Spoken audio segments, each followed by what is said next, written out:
Welcome to the Seco Direct podcast, where we shine a light on medical topics that matter to you and your loved ones. I'm your host, Dr. Tiwa, and today we are switching focus from the heart to the brain, specifically a condition that can be silent, sudden, and severe. Today, we're talking about brain aneurysm, also known as cerebral aneurysm. So, what is brain aneurysm?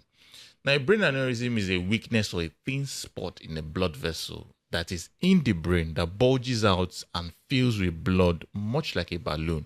Previously, we talked about the abdominal aortic balloon, but here we're talking about the balloon that bulges in your brain.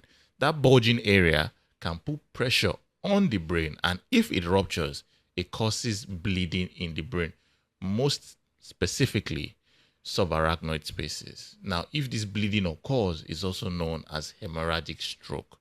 Now, most brain aneurysms don't cause symptoms and go unnoticed. However, some can grow large and rupture, and that's when it becomes a medical emergency. Now, what are the things that cause a brain aneurysm? Now, the exact cause of brain aneurysms are not clear, but several risk factors abound. For instance, we have things like high blood pressure, smoking, which is a major and preventable risk factor, family history of brain aneurysms, genetics can also play a role, head injury, especially from repeated trauma, drug use, particularly things like cocaine, opioids, and amphetamines. Polycystic kidney disease actually is a key risk factor for people to have what is called a berry brain aneurysm, because a condition that affects blood vessels specifically. Now, older age and the female gender are also associated with higher risk in Nigeria. Now, cases are often underreported in our climate due to low awareness and limited access to diagnostic imaging such as the CT scan and the MRI scan. Now, what's the prevalence and survival globally? Now, it's estimated that about 2 to 5% of the population may have unruptured brain aneurysm. Now, the chance of rupture in people that have this unruptured brain aneurysm is 1% per year for most aneurysms. Now, it can be fatal in about 50% of cases that are ruptured. Among survivors, though, 2/3 may have long-term neurological problems, difficulty talking, inability to move their limbs, for instance. Now, however, when these aneurysms are detected early, they can be treated before rupture and significantly improve outcome. Now, we've already spoken about how unruptured brain aneurysms have no symptoms, but larger ones might press on nerves and cause symptoms like, for instance, visual problems, double vision or drooping eyelid, pain above or behind the eye, numbness or weakness on one side of the face, representing or mimicking symptoms that like stroke. Now, if aneurysms rupture, symptoms can suddenly and severely show themselves. For instance, something called the thunderclap headache. When you call something the thunderclap headache, the person usually perceives this headache as the worst headache of their life. Then we have things like nausea and vomiting, neck stiffness, seizures, fainting or loss of consciousness. Ruptured brain aneurysm is an emergency and immediate care is critical. Now, to diagnose a brain aneurysm, doctors may use a CT scan or an MRI, but the gold standard is a cerebral angiography, a special X-ray of the blood vessels in the brain. Now, if someone has a family history of unexplained neurological symptoms, they may need that kind of screening. Now, what are the treatment options that occur? Now, these treatment options usually depend on the size, the location, or the risk of rupture. First off, observation. Small aneurysms may just be monitored with regular imaging. Secondly, we have surgical clipping.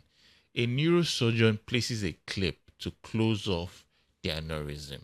We also have what is called an endovascular coiling. This is a less invasive option, using catheters to fill the aneurysm with coils so that they don't rupture.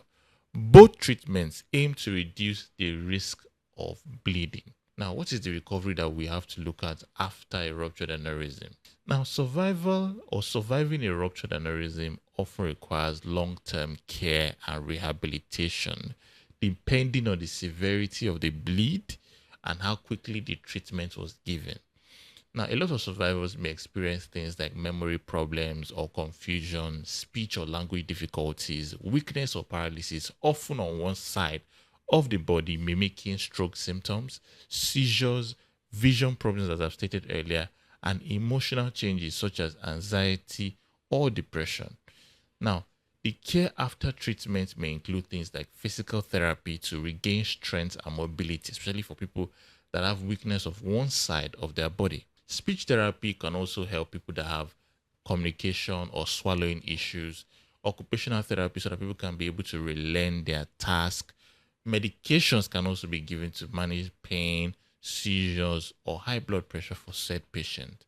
And also regular follow-up scans to check if there are any new aneurysms for a patient or if there's any complications that have arisen from care. Support from family, caregivers, and healthcare professionals are essential to make sure that this patient recovers fully and they have improved quality of life. It's not something that would happen suddenly. It takes a long, arduous process to recover a person that has been treated for ruptured aneurysms to something that resembles what they had prior to the rupture of said aneurysm. Now, what are the prevention tips? You can reduce your risk of developing or rupturing a brain aneurysm by controlling your high blood pressure. Quit smoking, limiting the alcohol that you have been taking, managing your stress, staying physically active, and eating healthy. Those are the things that you need to do as prevention tips to make sure that aneurysms don't rupture if you have them, or to make sure that the aneurysms don't even start if they have not been there. Now, brain aneurysms may be silent, but awareness is powerful. If you have a family history of maybe chronic high blood pressure, or if you're experiencing unusual neurological symptoms, don't ignore them at all, because early diagnosis saves lives and timely treatment can prevent catastrophic outcomes. That's it for today. Thank you so much for tuning into the Seco Direct podcast. We hope that you have stayed informed, because for us here at Seco Direct, we want you to stay healthy and make sure that things that we say here today are things that you can hold on to be proactive in your healthcare. Please, you can share this episode with someone who might benefit from it, and catch you next time. Bye.